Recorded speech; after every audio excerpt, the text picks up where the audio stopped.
इसमें पढ़ने जैसा क्या है? ये तो तुम्हें मैं ही बता देती कि धरतीवासी क्यों बुलाते हैं तुम्हें मामू। मामू नहीं, वो मुझे मामा जी बुलाते हैं। चंदा मामा जी।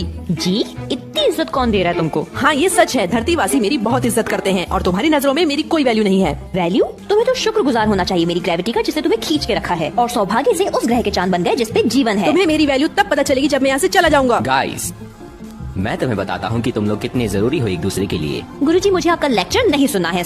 ठीक है, सुनो। धरती की ग्रेविटी चांद को खींचती है ना? हाँ।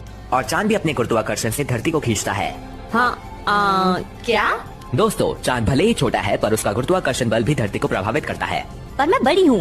अर्थ पर ये छोटू भी तुम्हारे धरतीवासियों के लिए बहुत ज्यादा जरूरी है। तुम्हें पता है कि चांद की ग्रेविटी की वजह से तुम अपने एक्सिस पे लगभग 23 डिग्री तिरछा घूमती हो, इसीलिए तुम्हारी रोटेशन की गति कंट्रोल में रहती है। तो अगर ये छोटू नहीं होगा तो तुम्हारी घूमने की गति बहुत तेज हो जाएगी और फिर तुम पर मौसम बहुत तेजी से बदलने लगेंगे।